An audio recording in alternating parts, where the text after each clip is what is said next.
A infância espiritual é um tema que já tem muito tempo, né, que eu estudo internamente, né, na minha própria encarnação, no meu próprio projeto espiritual. Eu falo que a gente vem ao mundo e muitas vezes a gente fica querendo, né, fazer coisas. Ah, vou fazer tal história, tal tarefa. Será que eu tenho uma missão na vida? Até que a gente se depara que a grande missão que a gente tem é a gente mesmo, né? É um burilamento interior muito profundo, é um comprometimento intenso com a nossa própria alma, com a nossa própria encarnação, que são tantas as necessidades, né, do nosso espírito de evolução, de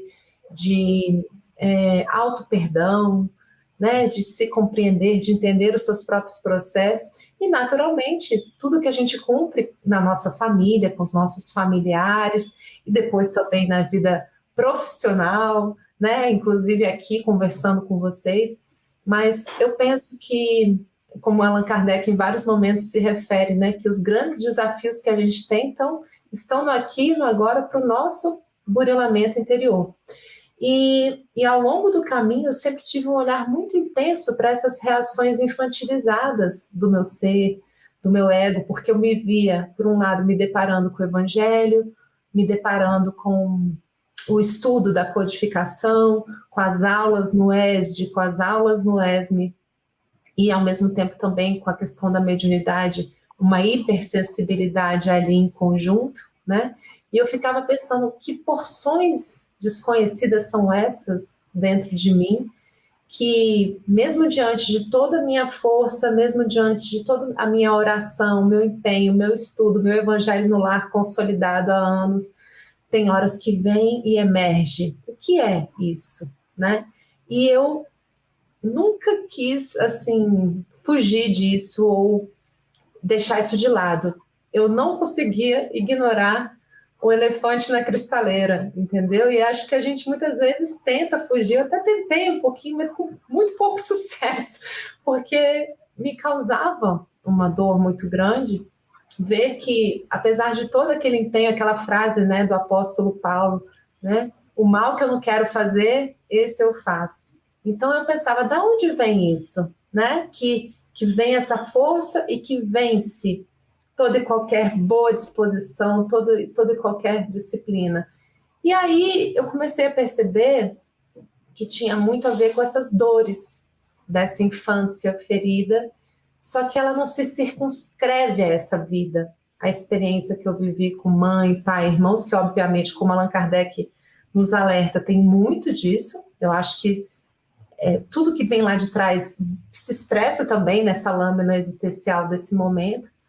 Porém, existem conexões nossas outras com as profundezas de outras vidas e com os registros genéticos da nossa família na carne, que é aquela família que melhor poderia acomodar o nosso espírito. A gente sabe que encarnação, como bem diz Chico Xavier, não tem endereço errado. Então, o nosso espírito ele é atraído, né, por lei aí de sintonia para o melhor núcleo familiar que vai expressar aquilo, e nós estamos sob o influxo dessas forças também. Achar que a gente está só exposto às expressões espirituais e não esses registros genéticos na carne é uma ingenuidade, né?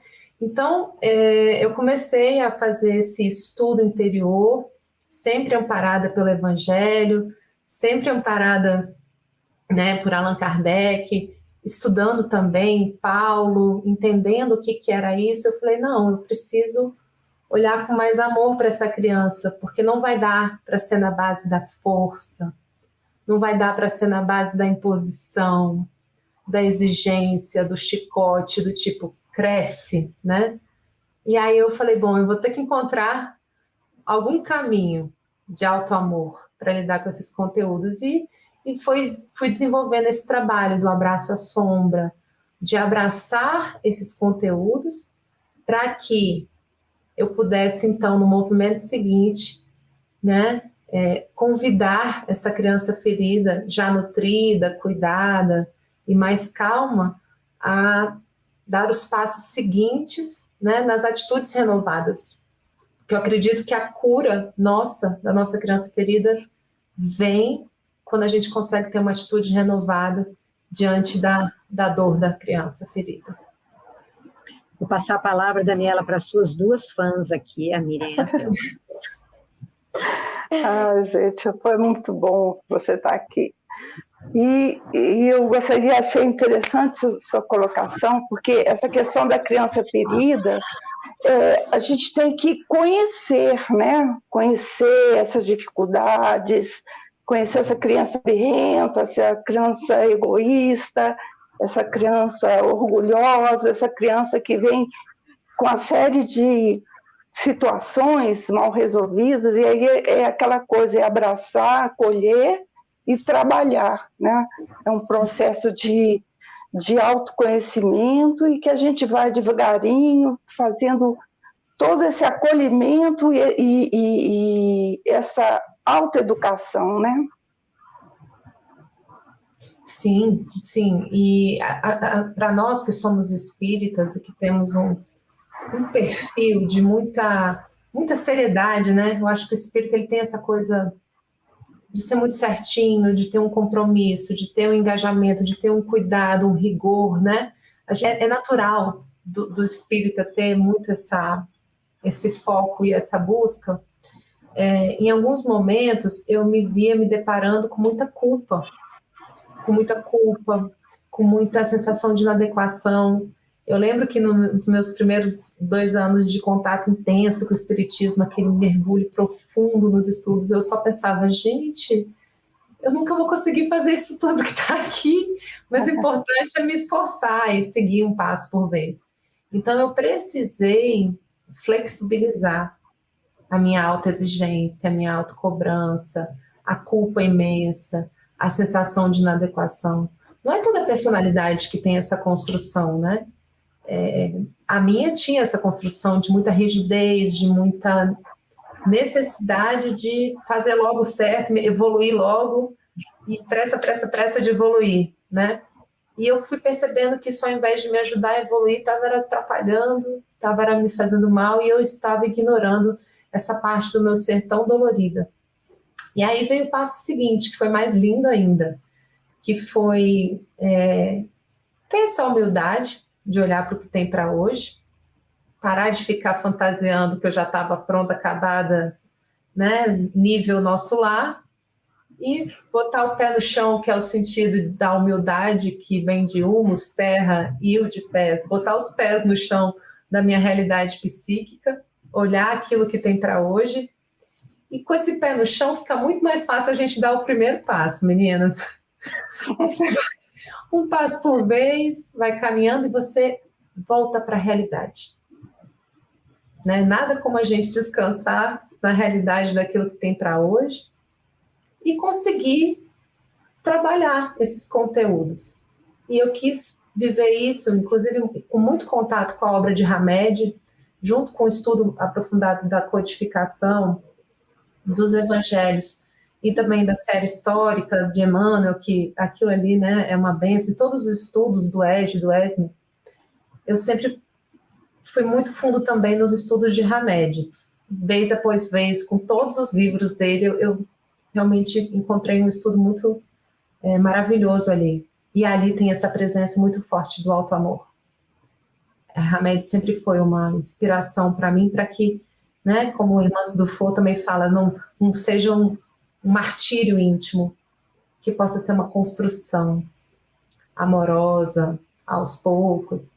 Então, é possível, né, lidar com a criança ferida por esse caminho do alto amor. Olá, Miriam. Ótimo você também estar aqui. Gosto muito da sua fala, que nos traz uma profundidade de reflexão bastante grande. E aí, nessa eu parei quando você disse que a gente tem que ir passo a passo. Nesse do passo a passo, como é difícil, né? Na prática, a gente cair em si e ver que nós estamos acelerando para quê? Então, nesse processo de acelerar, a gente quer que os filhos cresçam rápido. Nesse processo de acelerar, a gente, enquanto criança, quer crescer rápido e a gente acaba esquecendo de algumas necessidades nossas internas, né? E vamos levando essas necessidades da época de criança para a nossa fase adulta sem nos darmos conta disso. E achei muito interessante na sua fala esse processo da gente flexibilizar, porque depois que os filhos já estão crescidos, a gente começa a rever, né, como foi, meu Deus, podia ter sido mais calma, podia ter isso, podia ter aquilo, e entra na culpa desnecessária que não vai levar a lugar nenhum, não é? Essa criança ferida se expressa mesmo assim tão facilmente na nossa vida adulta? Dani? Muito mais do que a gente gostaria de admitir, né? Porque a gente muitas vezes está no nosso adulto consciente, no nosso inconsciente maduro, que todos nós temos também, que é esse eu superior, essa conexão, essa intuição. Muitas vezes, quando a gente está bem, a sintonia está boa, está tudo tranquilo. Agora, quando entra em algum momento de desequilíbrio na vida, em algum momento em que a gente sente uma maior instabilidade, ou alguém fala alguma coisa para você que toca naquele botão do recalque, da baixa estima, aí é como se essa infância espiritual viesse à tona. E aí eu já não me refiro só à infância dessa vida, eu me refiro aos conteúdos espirituais de muitas e muitas existências, porque uma coisa que foi muito interessante, conforme eu fui vivendo isso dentro de mim, eu fui encontrando, por conta desse meu foco, desse meu olhar na criança ferida, várias e várias citações, tanto de Allan Kardec quanto da espiritualidade amiga, a essa expressão. Criança espiritual, infância espiritual. E eu fiz uma palestra na Comunhão recentemente, quer dizer, recentemente, né? Tem uns 3, 4 anos, mas assim, não tem tanto tempo assim, onde eu mostrei a quantidade de citações a que isso se referia. E a gente tem que sempre lembrar de Jesus falando também, né? Que a gente também precisa se assemelhar às crianças, que a gente vai ter, que não é maldade obstinada, é o que o Livro dos Espíritos nos ensina, né? Na questão 114, né? Eu não sei se é na questão 114, mas é aquela questão, deixa eu ver aqui na 115, aliás, né? Que Deus criou todos os espíritos simples e ignorantes, isto é, sem saber. Então, a culpa ela vem porque a gente se atribui uma maldade, e não é maldade, é ignorância, é desconhecimento, é despreparo, é falta de experiência, né? Eu ainda não experimentei o suficiente, eu ainda não tenho recurso para lidar e para organizar esse sentimento. Ainda me falta amplitude de visão para compreender essa ordem natural, porque as leis naturais, as leis de Deus, se expressam por meio da natureza e da ordem. E nas constelações familiares, o que nós estudamos, o nosso objeto de estudo, são exatamente as leis naturais dos relacionamentos. Existe uma ordem nisso também. Então, isso foi revelado para o planeta, né? Eu sinto assim, nesses últimos 100 anos, de Bert Hellinger para cá, porque a gente vem estudando várias outras leis, né? Para trás, a gravidade, a questão das leis que regem o movimento, a eletricidade, o magnetismo, mas mais recentemente, né, ali com Freud, Jung e tantos outros pesquisadores, até chegar em Bert Hellinger, que conseguimos, né, codificar e sistematizar, compreender que existem ordens naturais, divinas, leis naturais, que atuam sobre as relações, né? O Divaldo Franco percebeu isso na obra de Bert Hellinger e fez uns 3 ou 4 workshops, simpósios sobre essas ordens, sobre essas leis. Joana de Ângeles também reforçou para ele a necessidade de olhar para a constelação familiar por meio de um texto, né, de um livro que ela ditou para ele, que não entrou necessariamente na ciência, da Hellinger ciência, mas falou da importância de olhar para essas ordens, né? Então isso tudo é muito recente, e de 2000 para cá é que isso chegou, né, no Brasil, que isso realmente aportou aqui. O que eu comecei a estudar mais profundamente foi de 2016 para cá, tem 5 anos que eu estou fazendo essa formação, né? Mas já desde 2000 isso estava presente aqui no Brasil. Então é tudo muito recente. A gente conseguir entender e, com o tempo, vencer a simplicidade e a ignorância das crianças que nós somos, né? Mas está chegando, coisa mais linda. Daniela, uma coisa é o conhecimento conceitual, né? Eu também tive contato com essas ordens que têm essa compreensão da constelação familiar, também há pouco tempo, talvez 2006, 2007, que eu li a primeira coisa, aquilo fez muito sentido para mim. Uma coisa é esse processo da gente adquirir uma amplitude de visão. Outra coisa é aquele inconsciente nosso, onde está a nossa criança ferida, né? Onde estão os nossos gatilhos emocionais. E a gente está lidando com os gatilhos emocionais do outro também, né? Com a infância do outro que a gente desconhece, mas que também tem as feridas lá. Como que a gente pode lidar melhor nesses atritos que existem? E digamos que eu sei que ao escutar alguma coisa, né, como você disse, aquilo me mexe comigo. Mas na hora que eu vou me expressar, eu também mexo com o gatilho do outro. Conta pra gente como ir modulando isso e compreendendo melhor e balizando ali as feridas de todo mundo. Olha, o bom de ser entrevistada por vocês três é que vocês já conhecem há um tempo o meu trabalho e já vão direto na veia, né? Essa é a pergunta de $1 milhão, tá? A que você fez. Tem até uma escultura linda do Alexander Milov, que tem 2 adultos, ela é imensa, ela é colossal, né? Tem 2 adultos sentados com a cabeça assim para baixo, assim, tristes, e dentro deles 2 crianças iluminadas se tocando. Os adultos estão de costas um para o outro, cada um olhando para um lado, e dentro deles tem 2 crianças se buscando. Que linda! Essa criança ferida, ela se cura com o evangelho, com o alto amor. Eu sempre lembro disso, e aí é chovendo molhado toda vez que eu falo que Jesus nos convocou a amar ao próximo como a ti mesmo. Então ele parte do princípio que a gente ama a gente mesmo. Embora essa frase venha depois, né, essa parte da frase venha depois, a gente só fica no ama ao próximo como a ti mesmo. Isso pressupõe que isso já está sendo feito, está sendo cuidado para que você possa fazer a convocação primeira dele. Então, para que a minha criança ferida, né, se dê ao direito de respeitar a criança ferida do outro, ela precisa antes se sentir respeitada. Porque senão ela vira e fala, não, eu não tenho isso, por que eu vou dar? Né? Fica sempre esse questionamento, algo em nós fala, não, mas quem vai olhar para minha criança ferida então? Por que eu vou olhar para a sua? Né? Então, eu percebi nesse estudo interior profundo que o melhor que eu poderia fazer no mundo e nas minhas relações seria eu cuidar da minha criança. Porque quanto mais ela se sente nutrida, amada, cuidada, mais eu me sentia com gás, gasolina mesmo, como quem passa num posto e põe um combustível.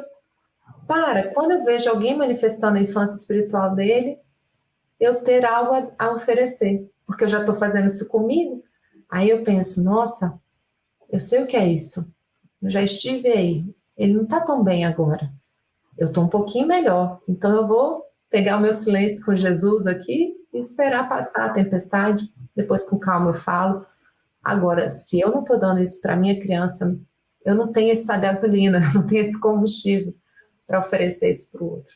Eu posso até me forçar, mas aí é uma violência às vezes muito grande, muitas vezes a gente se força, né, a ter uma reação perfeita do lado de fora, e aí lá dentro está em caquinhos, está só esperando você bater o pé no canto do móvel para ver aquela explosão, né? E para mim, que sempre tive a mediunidade ostensiva, isso não era uma coisa que eu percebi aqui e acolá. Talvez algumas pessoas me ouvindo hoje pensem, nossa, mas quanta intensidade. É porque para nós não sei de vocês, mas para quem tem a mediunidade, é uma lupa sobre os sentimentos, sobre as sensações, e é uma faca de dois gumes, porque do mesmo jeito que a gente sente as belezas e as maravilhas, a gente também sente a intensidade da dor, né? Do medo, do peso, a gente é, né, mais sensível. Então, quando você faz o estudo da mediunidade, vai para a mesa mediúnica, a gente vai aprendendo justamente a ir fechando, né, como se a gente tivesse várias tomadas, é como se você começa a ter mais controle do que entra, né, do que sai, você vai burilando para se tornar mais e mais, né, mestre de mim mesmo, entender a hipersensibilidade, a gente vai aprendendo a domar isso com o tempo, né, mas, ao mesmo tempo, eu entendi que essa hipersensibilidade era um fator muito bacana, porque me fazia perceber a minha criança também com mais facilidade. Eu canalizei esse olhar para isso. Logo que eu sentia algo doer, eu fazia aquilo que Santo Agostinho nos convida lá no final do Livro dos Espíritos, mas não era só de noite, não. Se tinha tido alguma coisa mais pesada, eu já guardava aquilo, esperava passar um tempo, entrava no quarto e pensava, o que aconteceu ali? O que eu senti ali? Foi medo? Foi me sentir inferior? Me sentir ameaçada? Qual foi a emoção? Então eu voltava com esse adulto interior em mim, revisitando aquele momento, para me auxiliar a ensaiar uma nova reação. Mas antes de ensaiar, eu me acolhia. Olha, tá tudo bem. Você estava assustada. Tá tudo bem, né? Foi assim. Vamos olhar para isso. O que tinha aí? E aí, depois de acalmar essa criança, mostrar para ela o que aconteceu e aos pouquinhos convidando ela a uma atitude renovada, ensaiando, repassando, por exemplo, uma cena que eu conto no livro, que há muito tempo atrás eu escrevi. Uma vez meu filho derramou um copo de suco em cima do meu celular, mas assim, encharcou, sabe? E eu lembro que na época, isso há muitos anos atrás, eu tive uma reação de raiva, né? E ele ficou me olhando assim, né? E aí, depois veio a ressaca moral. Veio aquela sensação, nossa, por que que eu agi assim, né? E eu fiquei, porque filho, a gente ama tanto, né? Tudo que a gente menos quer é machucar filho, né? Então, eu esperei um momento de meditar, entrar no quarto, voltei na cena e falei para mim mesma, né? Olha, você está cansada, tudo bem, foi assim, vão ter muitos outros copos virando de suco. O que a gente pode fazer numa próxima? Então, na visualização, eu me convidei a respirar, eu me convidei a falar, meu filho, vamos prestar atenção da próxima vez? Porque aí é um momento em que os pais ou estouram ou vão para o outro lado, que é não educar e falar, não, tá tudo bem, virou o copo, que não é o ideal também. Como que eu consigo educar essa criança sem estourar? Sem ser uma criança derramando a minha frustração em cima de uma criança. Que se tem uma hora que você tem que derramar açúcar é quando você é criança, né? Então, auxiliar a adulta a compreender quem é a criança aqui. É ele, não é você. Só que eu preciso fazer isso com amor, porque senão o buraco só vai crescendo, a culpa, a inadequação. E aí eu falava, olha, beleza, você está fazendo o seu melhor, vamos ensaiar essa reação de novo. E quando eu terminava a visualização, eu estava me sentindo bem, como quem tinha ido na academia exercitar a musculatura, já toda animada para o próximo copo de suco que ia virar, porque eu ia conseguir reagir diferente. E deu muito certo, e aí eu fui fazendo isso com muitas e muitas outras cenas em que essas reações, né, mais acaloradas apareciam, e realmente consegui reinventar muita coisa, acolher minha criança, ensiná-la a dar para ela outras opções de reação, às vezes só respirar, às vezes só, não, deixa passar. Muita coisa a gente tem, né, de recurso para ensinar a nossa criança. E realmente, quando chega o momento seguinte, eu já me sentia com muito mais competência para entregar uma resposta nova no próximo copo de suco virado. Miriam, vai lá. Você que deu a ideia deste tema. Dani, eu assisti uma palestra sua que eu achei tão interessante também, que você fazia a correlação entre, por exemplo, o adulto exigente, o adulto violento, qual é o sentimento da criança ferida que manifesta nesse adulto. Será que você conseguiria recuperar um pouco essa correlação de comportamentos adultos que são refletidos pela criança ferida? Com relação à exigência, né? Isso. Uhum, sim. A exigência é a birra, né? Eu quero que seja do meu jeito, eu quero que aconteça dessa forma, né? E aí a gente não consegue lidar tão bem com a frustração de que as coisas muitas vezes acontecem de outra forma, né? Então, eu considero hoje em dia que um indicador muito importante de sucesso relacional, tanto na vida profissional quanto na vida íntima, está diretamente ligado à nossa capacidade de lidar bem com frustração, né? Ao mesmo tempo, não é frustrar de qualquer jeito a criança, mas mostrar essa naturalidade de, olha, é natural você se frustrar. É natural que os caminhos precisem passar por outras vias. É importante que você olhe para o outro lado envolvido, desenvolvendo a empatia, né? Porque quando a gente não tem esse preparo na infância, essa flexibilidade não é devidamente trabalhada e a gente fica muito exigente, né? E aí isso se manifesta na vida profissional, no casamento, com os filhos, né?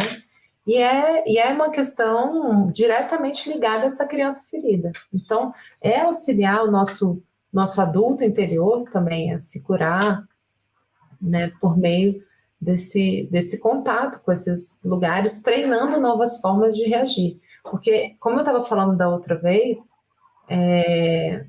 a criança ferida, quando ela está bem cuidada, quando ela está já mais conciliada, ela traz coisas lindas, ela traz recursos de criatividade, que é o outro lado dessa equação que você perguntou.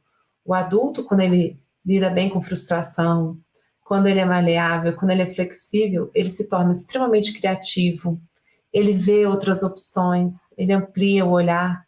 E essa criança que está curada, que está conciliada dentro dele, ela traz uma série de recursos novos, né? Que a gente atribui muito às crianças esse sonho, essa abertura, essa criatividade, né?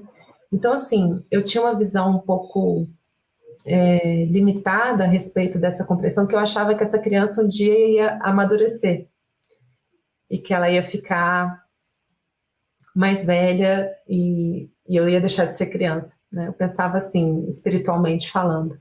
Depois eu entendi que a gente sempre vai ter essa dualidade, pelo menos aqui na Terra, do que eu entendo, que essa criança, ela pode ficar curada dentro de mim. Então, eu vou ter sempre ela comigo. Só que ela curada. E é bom que ela permaneça, porque ela me deixa com o quê? Com essa ânsia de vida, com essa vontade de desenvolver coisas novas, projetos novos, a minha criatividade, formas lindas até de lidar com as dores, né? E aí, esse intercâmbio entre a dor, né, e a cura, a sombra e a luz, a criança e o adulto, né? Aí ele vai virando essa dança na vida, é muito bonito. É bem interessante aprender a lidar com frustração para chegar nesse lugar. Daniela, você falou nessa questão da criança que não aprende a se frustrar, né? E a abrir o campo para outras possibilidades ou o próximo, né? Como que a gente lida melhor das relações. E tem também, né, a outra polaridade, talvez, que é aquela criança que se contém demais, né, que aceita tudo do outro, que não se coloca, e que vai se submetendo, né, na vida, não permite que a sua criatividade a leve a ampliar relações mais benéficas para ela também, né? Que criança é essa que se feriu na infância e que está sendo esse adulto hoje?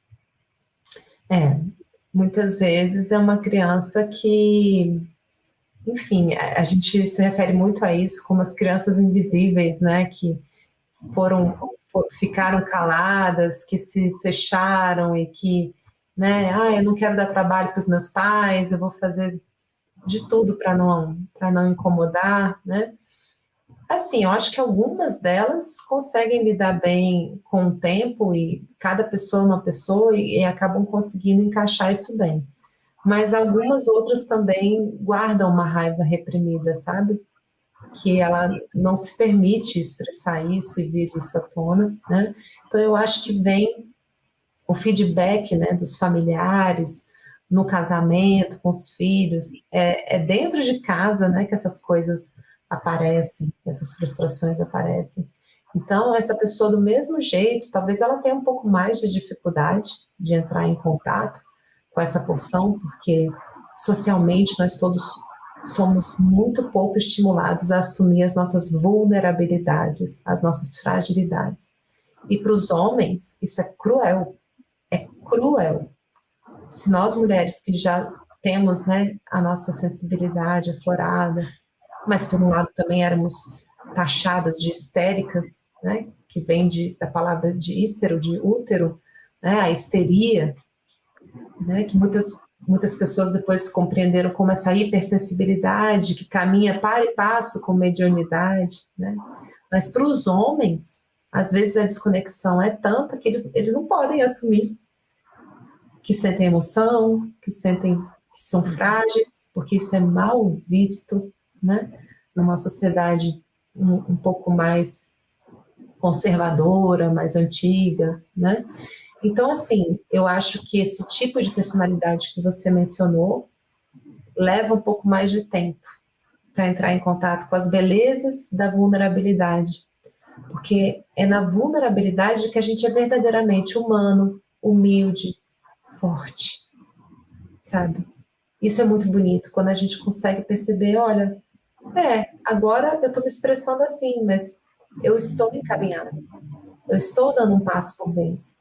Eu sempre tomo muito cuidado para que as pessoas não compreendam que o abraço à sombra e o abraço à criança ferida é um abraço de afogados, que vou ficar ali só passando a mãozinha na cabecinha da criança e acabou, pronto, acabou. Não é isso.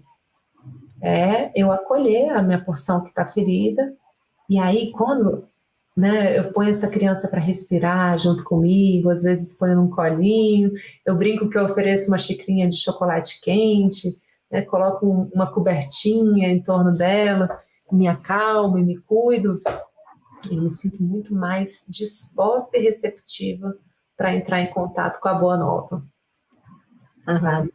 Para conseguir olhar para o outro. Porque tudo que a gente quer, a vida não se demora com os dias passados, ela caminha para frente. A vida vai para frente, como diz Gibran Khalil Gibran, né? A gente quer evoluir, é natural que a gente queira isso, né?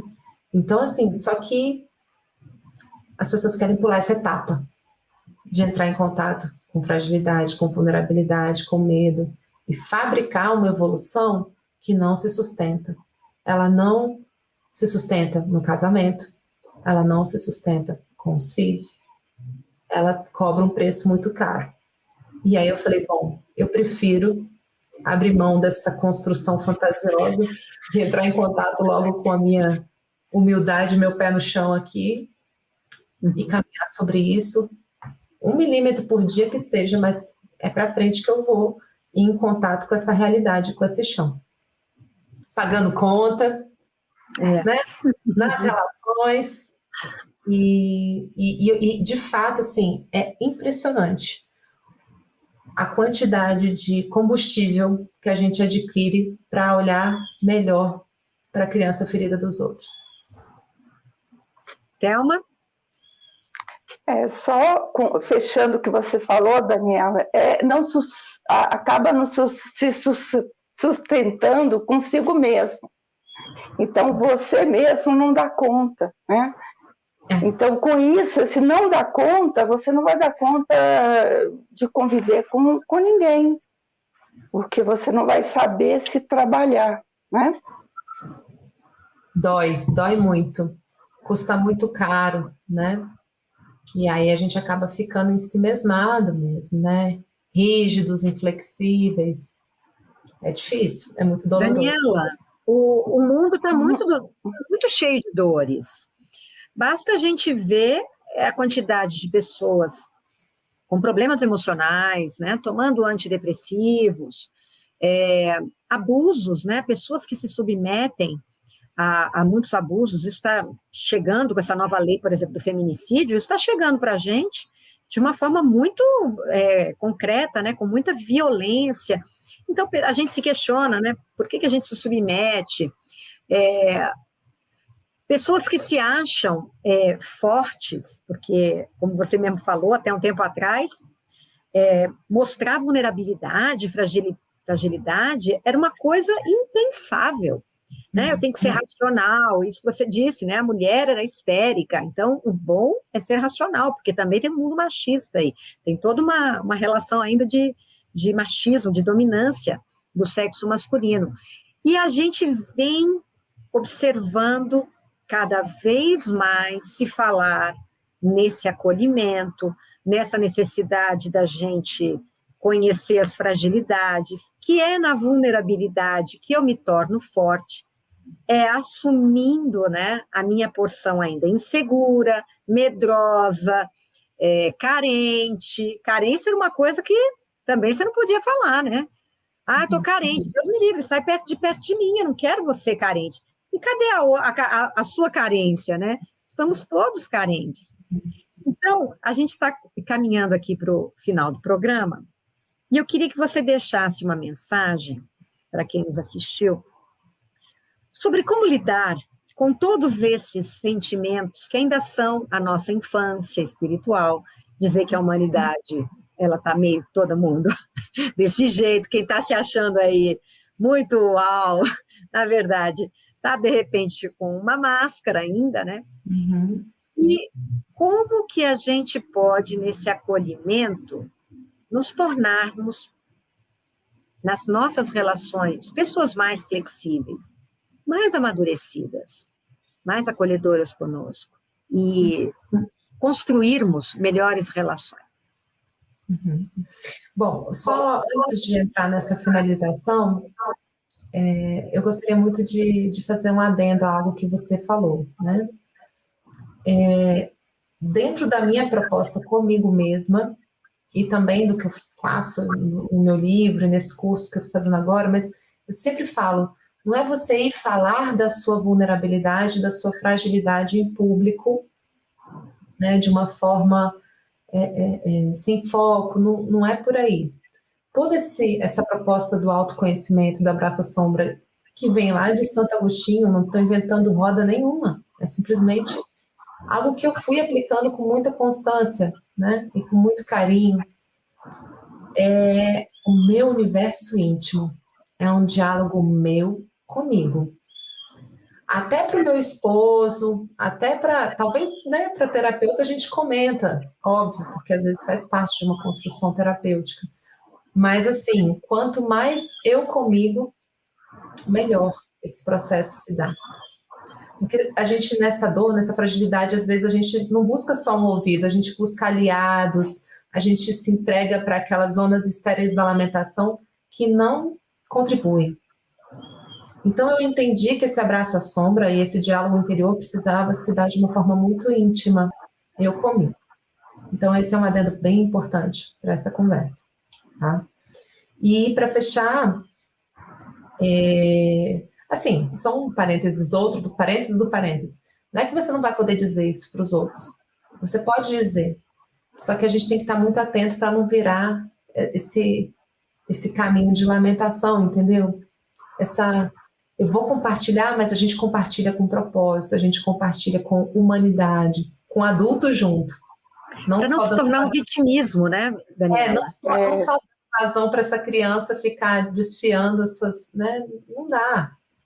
Então, assim, é um contato eu comigo, né? E para as pessoas que estão entrando em contato com as suas vulnerabilidades e fragilidades, eu quero dizer para elas que elas vão encontrar um mundo de imensas riquezas, de muita humanidade, de sermos comuns, imperfeitos, seres em evolução. Eu brinco nas minhas lives assim, somos todos terráqueos, né? Filhos dessa terra, não tem nenhum ET aqui que a gente saiba. Sabemos, né, que os espíritos vêm de outros orbes, mas neste momento, nessa encarnação, somos todos humanos e imperfeitos.